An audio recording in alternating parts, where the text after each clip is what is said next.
Hey anglers, it's Al the Hitman Sims with the weekly Fishing Recon Report, brought to you by Black Ops Fishing, real undercover fishing. Our first report comes to us from Moodus, Connecticut, Dave's Bait and Tackle, a bait and tackle shop that runs on the honor system. Dave reports lots of customers stopped in for bait for opening day of trout season.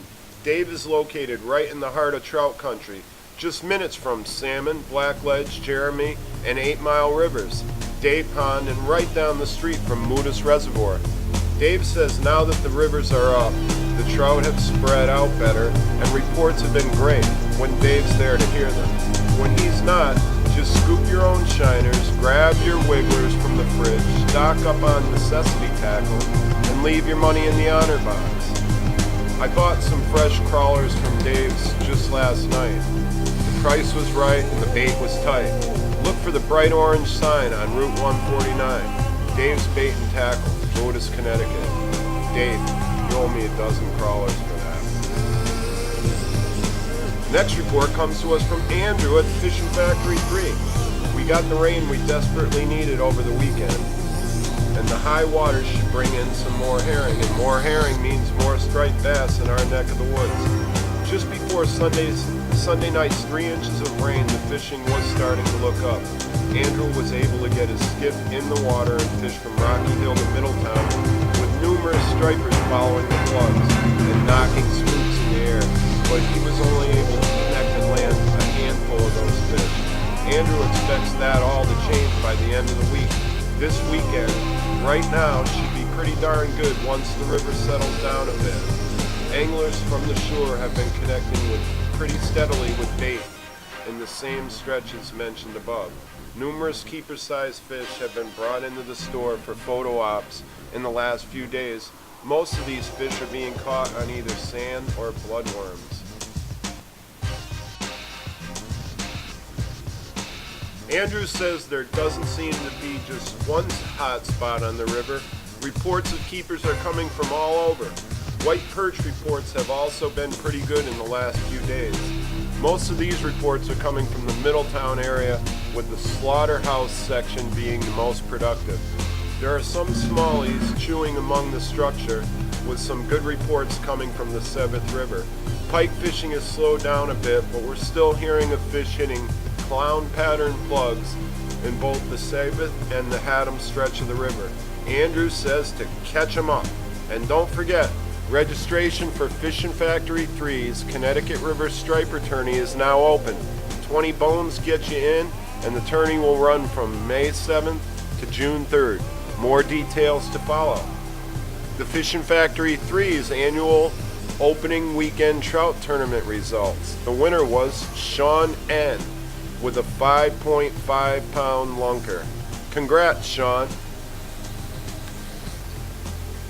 Great news from Connecticut Outfitters. The river didn't come up as high as initially forecasted, and the increased flows in the trim should pull the alewives up the river, and right behind them will be the big bushy stripers we've all been waiting for. The weekend should be red hot on the Connecticut River. Congratulations to John W. of Weathersfield, who won the biggest trout contest opening day weekend. The contest was free to enter.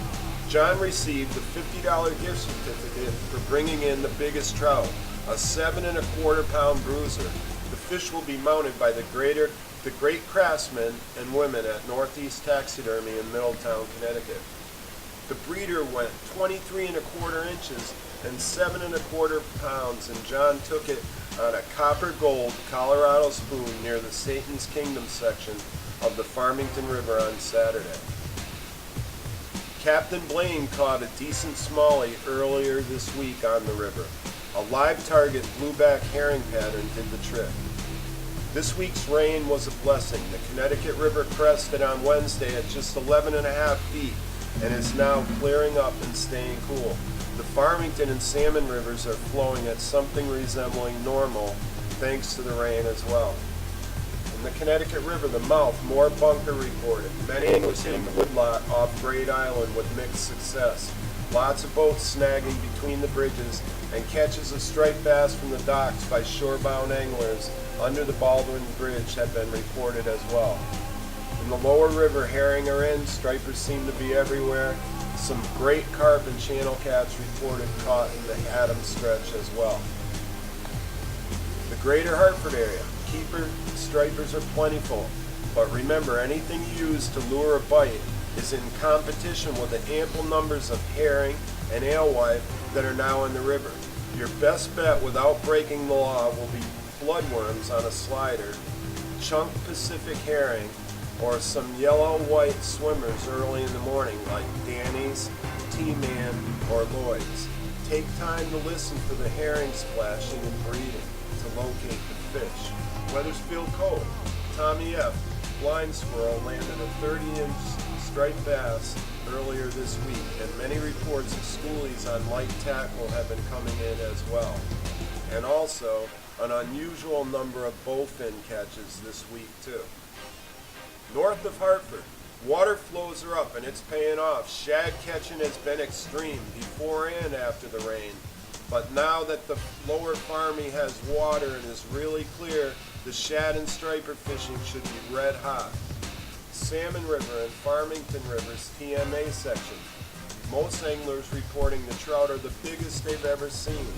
We have had over 5 rainbows and browns weighed in at the shop this week in the 3.5 to 7.5 pound range. Sam F. of Weathersfield caught a limit this week in between the covered bridge and the handicap ramp on the Salmon River in the Rip, drifting super mealies. Connecticut Outfitters is your source for the best information, fresh bait, and angling gear of all kinds in the state, specializing in striped bass, European carp tackle, and freshwater species, including stocking up for the tournament bass angler. Stop by and get to know us. You'll be glad you did. Our last report comes to us from the Fish Connection in Preston, Connecticut. Joe tells us that saltwater fishing is getting better by the minute, with nice populations of stripers showing up in our tidal rivers.